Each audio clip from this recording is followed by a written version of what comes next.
LG है क्या? क्या इससे सारी पावर एलजी को चली जाएगी? क्या अब दिल्ली गवर्नमेंट यूजलेस बन जाएगी? क्या दिल्ली गवर्नमेंट मतलब एलजी? इन सब क्वेश्चन के आंसर मिलेंगे आपको मेरी इस वीडियो में। So let's no a little more.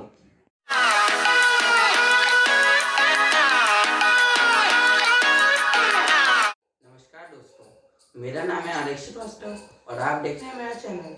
तो दोस्तों, आज हम बात करने जा रहे हैं जीएनसीटीडी बिल के बारे में। दोस्तों, उसमें बात करने से पहले आज हम बात करेंगे दिल्ली पे। दोस्तों, अगर दिल्ली को देखा जाए तो भारत के मैप में ये एक बहुत छोटा सा डॉट है, लेकिन इस डॉट की कितनी इम्पोर्टेंस है ये आप शायद ना जानते हो। दिल्ली सदियों से कई राज्यों की राजधानी बने हुए आ रहा है। दिल्ली ने सल्तनत भी देखा तो दिल्ली ने ब्रिटिश राज्य भी देखा, दिल्ली ने दंगा भी देखा तो दिल्ली ने हमला भी देखा। दोस्तों, इस वक्त दिल्ली की आबादी लगभग 3 करोड़ से ज्यादा है और पूरे ऑस्ट्रेलिया देश की आबादी, देश में मतलब कॉन्टिनेंट की आबादी 2.5 करोड़ से ज्यादा है। दोस्तों, ये बताना काफी है कि दिल्ली की कितनी इंपॉर्टेंस है। लेकिन दोस्तों, इतने महत्वपूर्ण शहर को चलाने के लिए एक अच्छे एडमिनिस्ट्रेशन सिस्टम के साथ साथ एक अच्छे गवर्नमेंट की भी जरूरत होगी। लेकिन दोस्तों, आज इस गवर्नमेंट की पावर्स के ऊपर ही घमासान चढ़ा हुआ है। ये घमासान क्यों चढ़ा हुआ है? ये घमासान चढ़ा हुआ है जीएनसीटीडी बिल के वजह से। दोस्तों, ये जो जीएनसीटीडी बिल है ये है क्या? जीएनसीटीडी मतलब government of national capital territory of Delhi amendment bill. दोस्तों, ये तो वैसे ही 5 पेज का बिल है, लेकिन इस 5 पेज के बिल में दिल्ली की ताकत का तख्ता पलट करने की पावर है। दोस्तों, अगर हम इस बिल को ध्यान से पढ़ें तो फिर इस बिल में लिखा हुआ है कि the word expression government means lieutenant governor, मतलब कि जो दिल्ली में गवर्नमेंट होगी उसका मतलब हुआ एलजी। तो दोस्तों, अब आप समझ जाइए। इसके बाद हम इससे नीचे देखें तो लिखा हुआ है पैराग्राफ में कि the day to day administration के ऊपर एक पैराग्राफ है जो मैंने अंडरलाइन किया हुआ है। इस पैराग्राफ को आप देख सकते हैं। तो दोस्तों, इस पैराग्राफ का ये मतलब है कि दिल्ली गवर्नमेंट द्वारा जितने भी डे टू डे एडमिनिस्ट्रेशन के काम लिए जाएंगे, जैसे कि डे टू डे एडमिनिस्ट्रेशन हो गया, जैसे केजरीवाल द्वारा लाई गई odd even scheme, home delivery of ration, अब ये सब दिल्ली गवर्नमेंट नहीं कर सकती। दोस्तों, ये तो दिल्ली गवर्नमेंट नहीं, इसमें लेजिस्लेटिव असेंबली लिखा हुआ है क्योंकि दिल्ली गवर्नमेंट और मतलब एलजी हुआ। इसके बाद हम इसे और थोड़ा सा पढ़ेंगे तो इसमें एक एडिशनल पॉइंट लिखा हुआ है।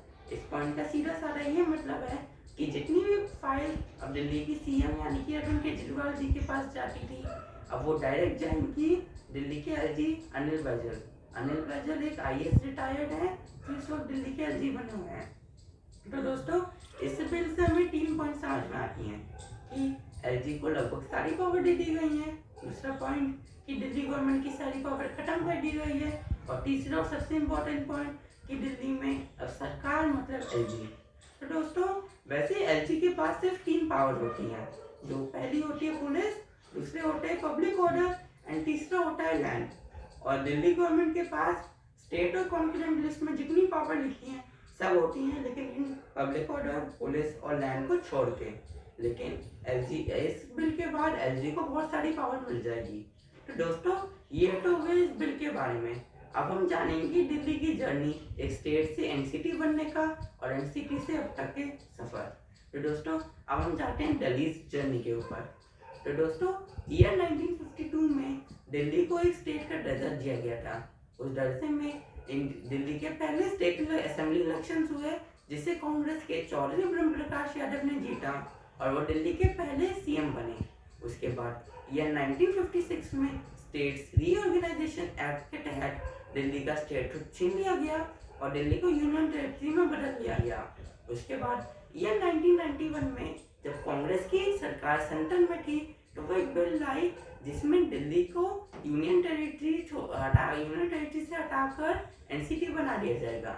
यानी कि अब यूनियन टेरिटरी ऑफ दिल्ली नहीं रहेगी, वो रहेगी national capital territory of Delhi.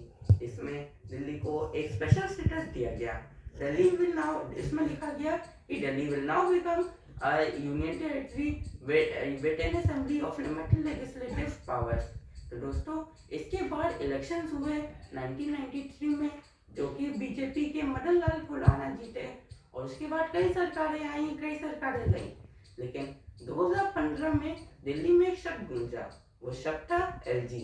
LG मतलब लेफ्टिनेंट गवर्नर।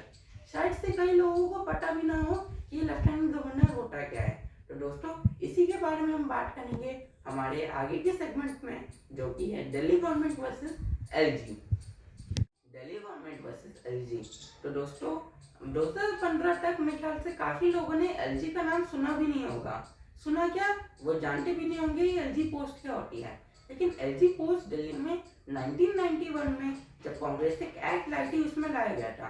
कांग्रेस ने बोला दिल्ली के पास 3 चीजें होंगी, पहला होगा लेफ्टिनेंट गवर्नर, दूसरा होगा लेजिस्लेटिव असेंबली और तीसरा होगा काउंसिल ऑफ मिनिस्टर्स। तो दोस्तों इसी में पहला शब्द था लेफ्टिनेंट गवर्नर। लेकिन 2015 तक कोई जानता नहीं होगा कि एलजी होता क्या है। उसके बाद 2014 में जब नेशनल इलेक्शंस हुए थे, लोकसभा इलेक्शन, तो उसमें बीजेपी की सरकार बनी थी और बीजेपी की सरकार की लहर चल रही थी। मतलब जहां जहां पे इलेक्शन हो रहे वहां बीजेपी जीती जा रही। लेकिन दिल्ली में आम आदमी पार्टी पहली ऐसी पार्टी बनी जिन्होंने ये बीजेपी का विजय रथ रोका और मोदी जी की लहर को शांत किया। उसके बाद फिर दिल्ली के उस टाइम के एलजी थे नजीब जंग, वो उस टाइम के दिल्ली के एलजी थे। और एक मैं आपको और बता दूं, 2015 से अब तक दिल्ली सरकार और एलजी का 36 का आंकड़ा है। जी हाँ, 36 का आंकड़ा। तो उस टाइम के जो एलजी थे नजीब जंग, उन्होंने 2015 में पहली बार जब अरविंद केजरीवाल द्वारा लाए गए एंटी करप्शन हेल्पलाइन एक खोली गई थी अरविंद केजरीवाल द्वारा, जिसका नंबर था 1031। तो वो कुछ महीने तो बहुत अच्छे से काम करी। लेकिन उसके बाद दिल्ली के एलजी नजीब जंग ने बोला कि ये हेल्पलाइन तो मेरे अंदर आनी चाहिए।